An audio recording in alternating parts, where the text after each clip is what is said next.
Hello! Heto na nga ipapakita ko sa inyo ang dagat ng Anzio Colonia. Ayan. O, natisod pa ang Kuya Kian. Tawid-tawid sa daan, baka sa kaartihan, masagasaan. Nilalakad lang po namin ito mula sa Casa Bacan sa Gino. Ayan, ang ganda ng dagat, kalmang-kalma. So kung akala nyo, diyan kami, hindi. Wala lang, gusto ko lang din itong videohan, nadaanan lang namin. Ayan, ito na po ang Riva Azzurra. Pababa na po kami. Medyo malayo-layo rin po ang nilakad namin mula sa Casa Bacan sa Gino kasi ito po ay nasa dulo. Pero okay lamang po yun. Kailangan nyo rin pong magpapawis dahil malamig din po ang tubig ng dagat. Isa rin po sa dahilan bakit nagustuhan rin namin dito dahil dito po ay meron po yung tinatawag nilang Spiaggia Libera o yung gratis o libre o free.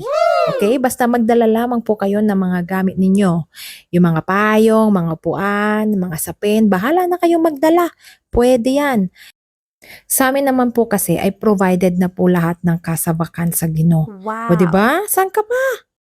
Meron kaming 3 payong na malalaki, may pansapin, tapos may 3 folding chairs pa. Ayan, sa parting yan, yung mga binabayaran. Bakit ba naman kami magbabayad? Ay isa lang naman ang dagat. Di doon na lang kami sa libre. Ay, ganyan talaga pag nagtitipid. Charot. Ayan, at isa-set up na po namin yung mga payong dito. Dito po ang napili namin. Maganda rin naman po dito. Wala pa pong masyadong tao kasi maaga pa. Pero yung patanghali na, siksikan na rin po dyan. Kaya kailangan maaga talaga ang pagpunta dito para makakuha ng magandang pwesto. O yan, malamig pa daw ang tubig. O wala pang tao. O nakikita ninyo? Si Kalia, ayaw pa niyang pumunta sa tubig kasi nalalamigan pa siya. Ngayon lang naman yan.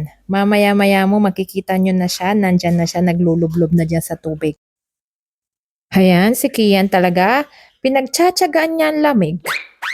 Alam niyo po yung tubig na galing sa ref tapos may yelo pa, ganun siya. Kasi sobrang aga pa yan. Oh, 'di ba? Yan. Tingnan niyo naman ang tubig, oh, napakalinaw. Kasi po kalmado ang dagat, walang alon.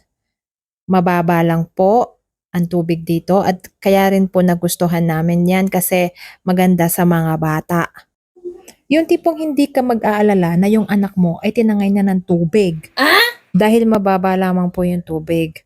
At malayo pa yung malalim. Tas kagandahan pa nga ngayon, natsyempohan namin na walang alon. Dahil si Kalia ayaw niya talaga yung maalon na dagat. Hindi siya naliligo doon. Siyempre po, meron din pong mga araw na yung dagat dito sa Anzio Colonia ay maalon din. In fact, marami po ditong mga surfers. Pero ngayong araw na ito, napakaganda talaga, kalmado ang tubig. Ang sarap-sarap po talagang maligo. Ayan, at si Kalia nag-e-enjoy na siya. Tignan nyo. O, diba? O, siya, sige. Nainitan na kasi siya ng konti kasi ayan na si Mr. San, tumitirik na talaga siya dyan. O baka may magtanong kung nasaan ang banyo. Hindi ko lang po na-videohan pero meron pong bar dyan sa malapit at pwede po kayong magbanyo doon. Hindi ko lang po sure kung pwedeng mag-shower doon. Kasi nga po kasi kami ay pagkatapos dito ay umuwi na po agad kami doon sa Casa Bacan sa Gino at doon na lang po kami maliligo. O 'di ba? Kasi red flag tayo kaya wisik-wisik muna. Tignan nyo naman kung paano kalinaw ang dagat. Ang linis. O tignan nyo naman, meron din po dito yung mga pang Instagram post. O, ayan, o, dyan sa mga bato-bato dyan. Pwede kayo magpo-post dyan. O ayan, o tingnan nyo, wala pang mga tao dyan. O, di ba? O, ang ganda no? Wow! Bali nag-half day lamang po kami dito at sa bahay nga kami nagla-lunch. Madadaanan nyo nga po pala rin ito, itong mga monkey bars, ano ito, mga ginagamit nila sa gym. O yan, pampapawis din yan. So tatapusin ko na muna po dito at abangan nyo po yung second day ng pagpunta namin sa dagat. Punta na dito, go, go, go!